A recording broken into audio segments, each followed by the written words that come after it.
Hi, today we are going to read through some of the comments on the channel, and I'm going to try to answer some of them or comment on those comments. If you don't know who I am, my name is Enis from Never Stop Trucking. We do dispatching and trucking videos on this channel, and let's start right away. So the first comment here is asking what are the best locations for creating private overnight resorts for drivers, parking fill up, etc. The best locations, in my opinion, would be someplace where these are needed, but where there are not that many of them. If you go out to the country, it's easier to find land, it's easier to start some of these, but chances are that this might be an area with less traffic, less truck traffic. For example, here, if you go from Chicago to Grand Rapids and you take I-196, then that highway is not that busy. It is somewhat busy, but not as much as the highway between Chicago and Detroit, which is I-94, and that one is really busy with trucks, with big trucks. So any area close to a big city, a big hub, is perfect for some of these, or inside a big city, because there is this one truck stop in Detroit area, in metro area, up like north eastern area, and they just open up the truck stop, and they have a shop, a restaurant, and it's all brand new facilities, and it's really nice to have something like that in middle of the city. So I would shoot to be inside the city or as close as I can if you have the money. Now this here, this video where the trailer door was taken out by a mirror, right? It was the other way, like the trailer was moving and hit the mirror, and the door fell off. If you haven't seen that video, we can watch it right now here. It's a very short video. A truck was pulling out next to one of my owner-operator's trucks, and the door opened up, hit the mirror, and the door was instantly taken off. Yep. So most of the comments were normal, but then there was this one comment where this guy said that he didn't believe me, or he didn't believe the driver actually. But you can see, like, if you go, let me see if you can. A truck was pulling out next to. There you go. See, like right there. It didn't hit anything before the mirror. It just hit the mirror, and it even lifted up the truck so much. The driver said that he thought the truck was like lifted up. It was so much force. One of Let's my look at it again. owner-operator's trucks, and the door opened up, hit the mirror, and the door was instantly taken off. See, like watch now. Like when the door hits the mirror, then you will be able, like, just watch the trees. You will see how the cabin went up a little bit. Look at this now. A truck was pulling out next to one of my see, like how much the truck moved. trucks, so it was a big force. and the door opened. So this guy was saying something like, there is a lot of, like, I can't understand what he's saying here. There's a lot of things, without any punctuation or commas, anything like that. So it's hard to understand. But I think he doesn't believe it. To become a dispatcher, do I need to have a company? Well, to become a dispatcher, you don't need to have a company, but once you become a dispatcher, it's highly desirable to do so. So no, you don't have to have a company. But whatever you do, like whatever business you do, it's always good to have a company due to many reasons that I spoke about in a lot of my videos. Just go through my videos and then look through the videos, and you'll see why I recommend having a company. Now this here is a comment. It looks like someone that likes TQL or that is working for TQL. So this this video that I made a long time ago about TQL, it was somewhat favorable. I mean, I still liked them. I mean, they were okay in my opinion. But like the last video that I made where they didn't want to pay the truck order not used, that after that video I haven't taken any loads with TQL after that. But this video is older. Now this guy is saying TQL does provide a pickup and drop off address with the mileage when calling to book a load. Well, of course. The pickup number is called something different. TQL BOL is a term used there. The information of full truck load PTL is given at this time as well. My thing is, if anyone ever feels there isn't enough information provided to you, you can always ask them. As far as not remembering your other parts, this isn't the driver. Yeah, so, okay.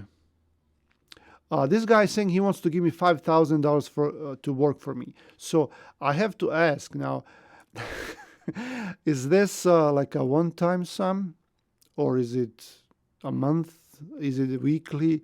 You gotta tell me, man. You can't just say I will give you $5,000. I mean, like, how is that gonna work? You gotta give me more details.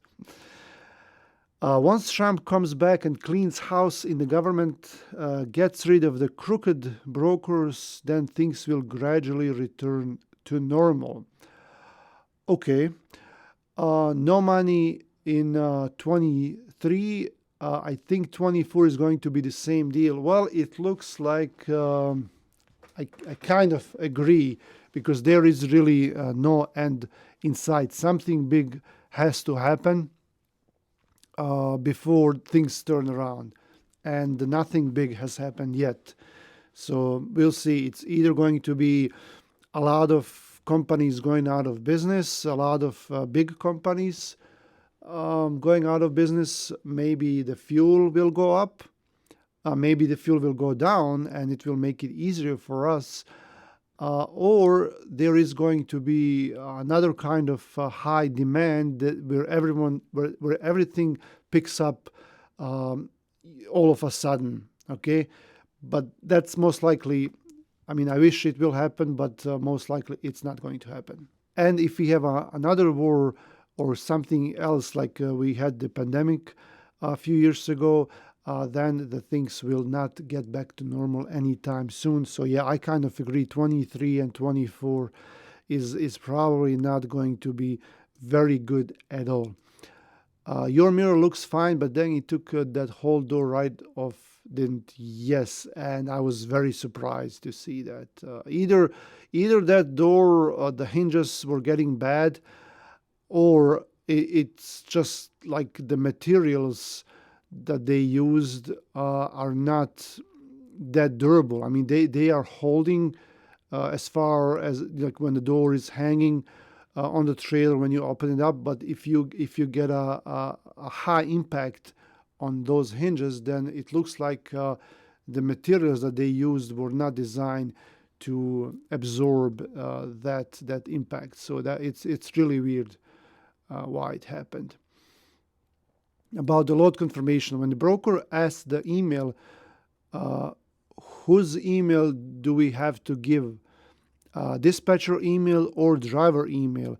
I'm asking this because as being a dispatcher, we don't manage invoicing and all, just book loads and negotiate, that's it. So even if you are not managing the invoices and you're not sending them to the brokers or the factoring companies on behalf of the trucking authority, you will still get the email from the broker, okay?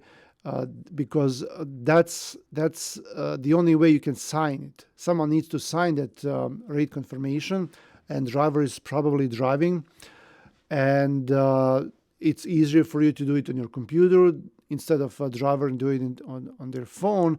So the broker will send you the rate confirmation in the email. You just give them your email address and they send it to you, and you sign the rate confirmation, because the power of attorney that the trucking company signed when you onboarded them, and I hope you did that, you should have a dispatcher slash carrier agreement, and in that agreement there should be a power of attorney, and that power of attorney will give you the rights and the power to negotiate loads on behalf of the trucking company, to book the loads on their behalf, and to sign the broker contracts and broker rate confirmations. All right. So it gives you full power to do that. If they ask for the company name, there it's still the trucking company. All right, because they gave you permission to sign on their behalf, and you just sign your name on it, put the trucking company name if they need it, and then you send it to the broker, and then you send it to the driver as well, so the driver has the pickup information. Sometimes the broker will send the rate confirmation to you and to the driver, both of them. Sometimes the broker might hesitate to send you the rate confirmation to your email address because it's probably going to be different with a different domain name as opposed to the trucking company. So they might call the driver and ask if it's okay to send you the rate confirmation, but you get it no matter whether you're doing invoices for them or no. You have to have the rate confirmation. Okay. What fees does Uber charge at the end of the year? As far as I know, no fees.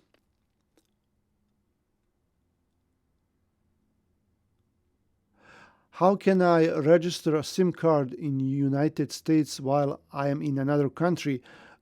In United States, we don't use SIM cards in the same way that Europe uses them and the rest of the world. Only lately, most of the phone carriers have been putting SIM cards into the phones. It used to be only AT&T and T-Mobile that had SIM cards, but either way, you don't get a SIM card here, in a store and put it in your phone. It doesn't work that way. Most of the phone lines here are contracts. All right. Now, lately we have been having access to VoIP, voice over IP, and that way you can sign up online for a US phone number, and you can use Text Now, which is free, but your phone number might come up as spam call on the caller ID. You can use Open Phone. They're pretty good. You can use Dial Pad. They're very good. We use them. So use any of them to get a phone number from United States.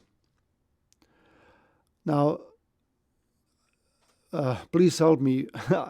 Well, like these comments, like I need to do this. I need to how to learn this. Like this doesn't. I can't really answer these questions because I don't know what. Like you gotta learn so much. It's not going to be easy. All right. You either have to watch through all of my videos or get a dispatching course or have someone teach you. So I can't really reply. I can just like them. That's all I can do. And here we go again. That's the same guy. So this video is about AI self-calling and negotiating software for trucking companies or dispatchers. Since sometimes the load gets covered in seconds, I doubt AI will stand a chance on emails. Well, I think, right now you can really notice that these, if you watch this video, that the system is slow and annoying, and it might annoy me too if someone, or if something like that calls me and asks me about a load, it might annoy me too. I might just hang up, yes. But once you get used to it, and once more and more companies start doing it, then you will have no choice if you're a broker or a dispatcher but to play the game. That's my opinion. It was the same way with emails. Remember a few years ago, no one was using emails, and then lately, especially after COVID, a lot of people started working from home and they could not talk because their kids were there, and now they just they notice that it works. Email works as long as you're there watching the emails constantly, and more. It was annoying me in the beginning, but now more and more people are using it, and it's what it is. You have to go with it if you want to do this kind of work. And my prediction is that in few years, most people will be using emails or some kind of instant messaging, and maybe AI. The phones will become, something like fax numbers. If you remember when I first started driving, almost 20 years ago, everyone was using fax until like 10 years ago. Most companies were still using fax. They were printing out the rate confirmation, signing them, scanning them, sending them back. And now no one is like, you don't need a fax anymore. Only if you want to fax something to a truck driver on a truck stop, or something similar to that. All right, so same thing with fax. I think phones will become obsolete in few years as far as conducting business between dispatchers and brokers goes. Now this one is about that truck order not used that I had with TQL, that they didn't want to, and they, by the way, they never sent it. They never sent it to me, and this was a few weeks ago, and they just didn't want even to talk to me. And now I just don't book their loads anymore. I'm still mad. Same story happened to me many times with TQL. Absolutely same scenario. Seems like it's a planned part of a job from the head of the company. It looks like even on this load, it looked like they sent my driver there without even having that load confirmed with them, and it was absolutely their mistake. And they were trying to tell me, hey, we have to wait for the customer to send the truck order not used, but they will never send it because it wasn't their fault. They're not going to do it. And TQL is not going to stand up to their actual contract, because I'm sure somewhere in the contract there is something about truck order not used, but they just don't want to do it. And they brag.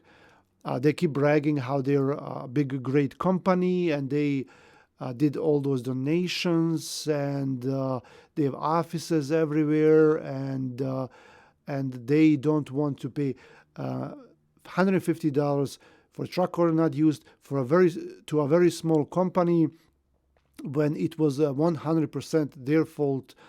So TQL, or if you're an employee of TQL, if you're hearing this, don't be that guy. Don't be that way.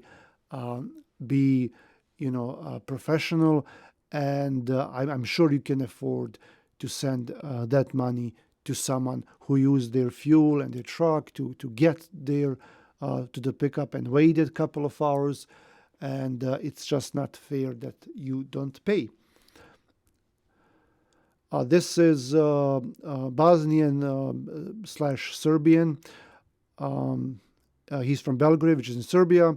I'm learning from your clips, and I'm starting to work. I'm going to start to work soon. Good luck to you. Sounds promising. Yeah, it sounds promising. We'll see. Broker will hang up. Well, yes, in the beginning they will, but later probably not, because they will have to deal with it. It doesn't sound real, so with all these scams going on, I'm not sure how successful will it be. Yeah, it doesn't sound real. I do agree. I hope to hear some good news for dispatchers from your channel one day. Well, it will happen. Once everything picks up, I'm sure it will happen. $900 if it's posted for $600 this time. The best you will get is $50. Yes. I like, because the system, the AI lady was trying to get $900 for a load that's posted for $6. All right, but maybe it will work. Maybe it won't. Are dispatchers allowed to dispatch contract carriers? Now, this is a very good question that I missed, and I never replied. So I'm going to try to reply. There is when you're signing up for your authority as a trucking carrier, there's an option there where you can sign up as a contract carrier or a common carrier. Contract carrier, most companies are common, okay? But contract carrier is someone that will have a contract with someone else, like a third-party shipper or a manufacturing plant or someone that's going to be using the trucks exclusively. Okay, so you're not marketing your business to everyone. You're only working for that one company. You're only moving their freight. Okay, so that's contract carrier. Some people, when they sign up for trucking authority, they will not know the difference, or they will make a mistake of checking that box where it says contract. All right, so you gotta be careful when you apply for a new authority. If this is a contract carrier, if this was miscategorized by accident, you should still be fine to work, as a common carrier. You may want to try to change it down the road with FMCSA, but you should be fine to work. FMCSA is not going to, if you make an honest mistake, they're not going to give you tough times if they catch you doing business with anyone else. But like I said, you should try to fix it, call them and see if it's even doable, to change it. So if you're a dispatcher and you have someone that's a contract carrier, and like I said, you got to ask them, are they only working with that one company? Because if they're working with that one company, they have to look at their contract. Can they even haul freight for someone else or not? So that's one thing. But if it turns out to be that they mistakenly, applied it as a contract carrier, like I said, I think it should be fine. Don't listen to me. I'm not a legal expert, but I've seen others doing this mistake, and they're working with the general, with brokers, with spot markets. But like I said, do your research first. That carrier may want to call FMCSA and ask them about that. Okay, so I would just say here. Okay, I have a short U-Haul. Oh, he probably means like a cube van. It's what they call them. These trucks. They have a box in the back, like the ones that you use for moving. No MC, no own authority. Do you have any load for me? I live in tri-state, Ohio, Kentucky, and Indiana. I don't have loads for you. Sorry, I only work with semi trucks. Okay, here is my now this one.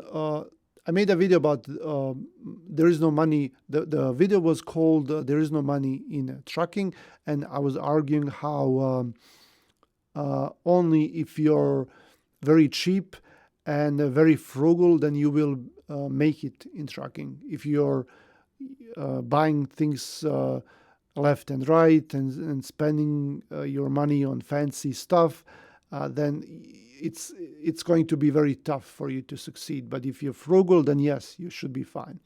Now this guy is replying to that video. Here's my secret formula from the last 25 years of ownership.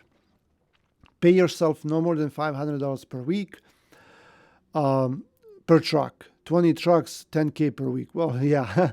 Buy or partner up with a mechanic shop. Okay, that's good. I like that.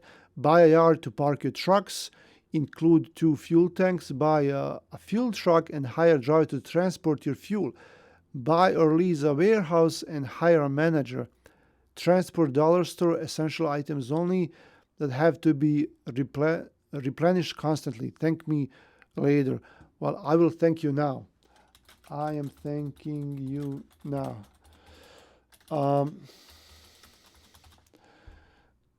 Thanking. Okay. Yeah, these are good points, but like getting a fuel tank and fuel truck, and that's a little bit more complicated. I'm sure it's doable if you know how to, where to get the fuel from, and it's going to be probably way cheaper that way. And these are all really good, but like you have to have a lot of money to do all of this. You have to have this money to invest. Okay. I have two questions. Are you in truck industry? Yes, I already answered this. Are you? Because he was like, I think he was trying to like ask me like, why am I in truck industry if there is no money? Well, it's not just about money. It's about being your own boss and doing something that you know how to do and something that you like. All right. So it's not if it's only about money, then it's not the full thing. All right. If you do something only because of the money, then once the money runs out, you're not gonna be there anymore. You're gonna look after another thing that brings you money. But if you're in trucking, if you want to stay in trucking, you have to know that there is going to be times where there is no money. Like right now, in the last year, there is no money, but we are still in it. All right, because we're waiting for this to pass, and then hopefully there will be money soon. It's what it is. That's how trucking is. Hi, Ines. I was looking for some information about this problem that I just started to have. Oh, wow. I'm just going to read this real quick, and then I'm not going to read it to you. I'm just going to try to answer. Okay, so I read this comment, and it's basically about a driver that has his own brand new authority, and it's tough booking loads since he hasn't had any DOT inspections, and the brokers will be very rude and hanging up on him when he, I think it's he, when he calls on loads, and they're saying like, hey, you have no DOT inspections, we can't give you a load. And then he was also continuing here how the government and everyone else does not appreciate drivers. And now the first part, as far as DOT inspections go, yes, I made a few videos about that, and I had my authority then for 2 years and around 5 trucks, and I had no DOT inspections, and that was just very suspicious to them. And I agree, it is like if you look at it, there's a lot of fraud going on in the industry, and a lot of people are doing shady things. So they were thinking basically that I was double on the brokering loads. I would just book a load in my own authority, and I would sell it to someone else because they noticed that I don't have any DOT inspections on my record, and they thought that my trucks were fake or that I don't have that many trucks or whatever they were thinking.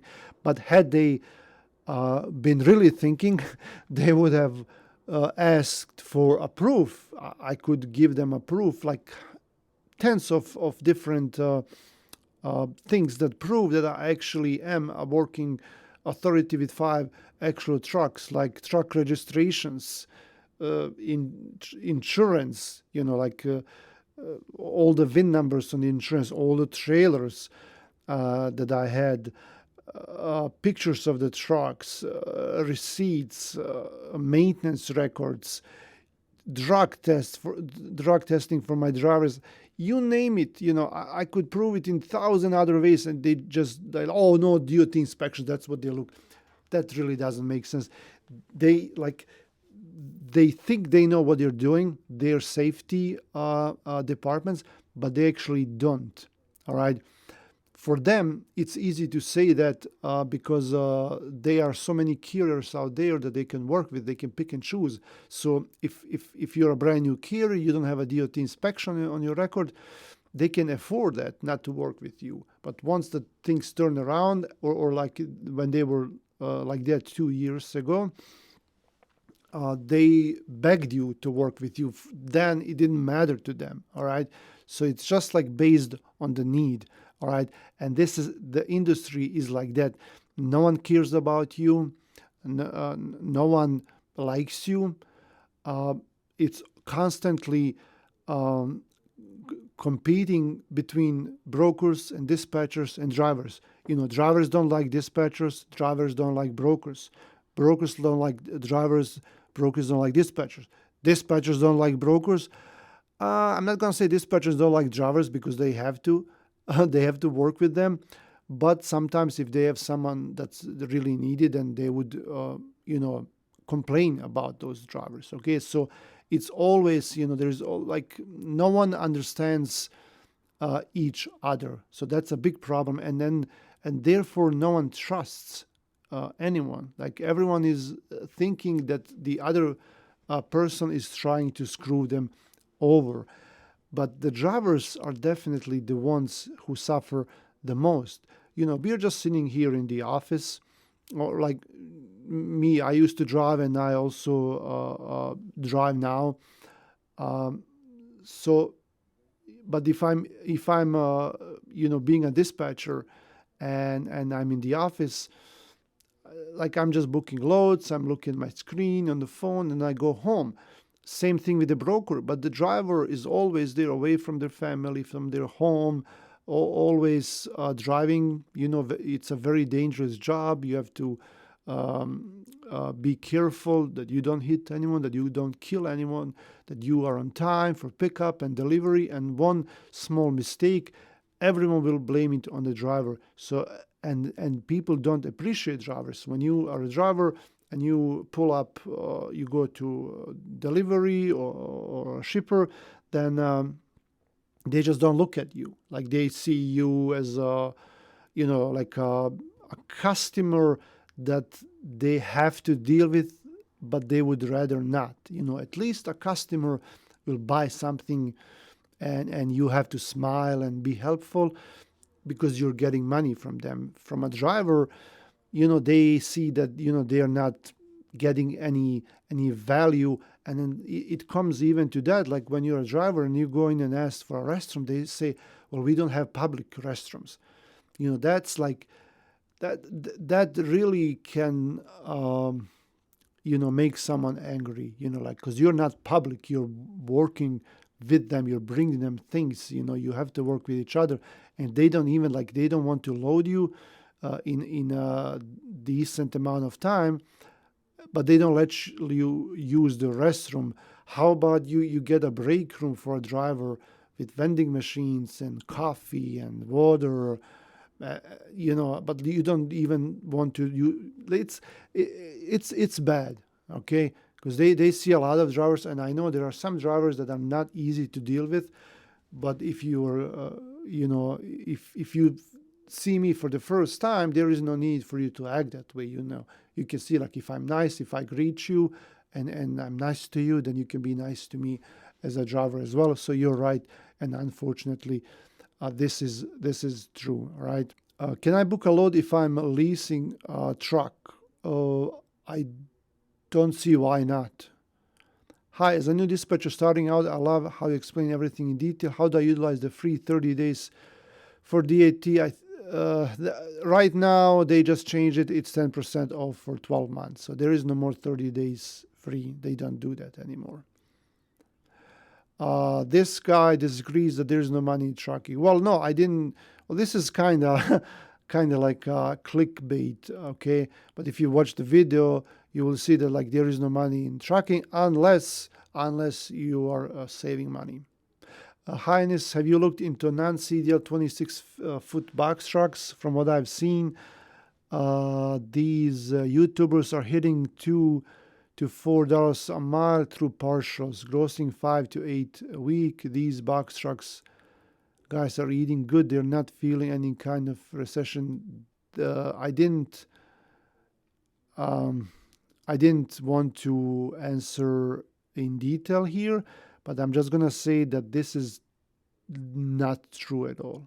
Okay, I watched through some of these channels and other box truck channels, and sometimes they will show you their rate confirmations, things like that.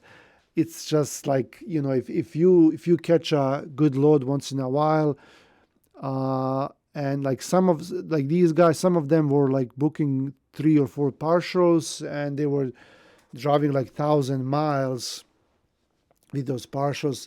And box trucks are doing much worse than semi trucks right now. Their rates are around $1.50 a mile, and $1.50, like, is probably the top. that you can get right now. If you can get $2 for box truck, you're doing really great right now. My husband and I started last year, and it's been so hard, to be honest. I send emails and call brokers, but as a new company, they don't trust us. And sometimes they tell me, oh, I don't have anything for today. And then I see a post from the same broker looking for a truck. I feel like more than the businesses brokers out there. Yeah, it's just like I said before, they can, like there are so many trucks out there, and they can do whatever they want, and they can pick and choose. But once we have better markets, then they will stop being so picky. Then we will be picky, and we will be giving them these big rates that they're going to be like, oh man, like I don't have that much money. But at the end, they will just have to do it. All right, because it's just it's how it works. Thanks for watching, and I hope this video helped you. If you have any questions, ask me, and subscribe to the channel. My name is Anis. This is Never Stop Trucking.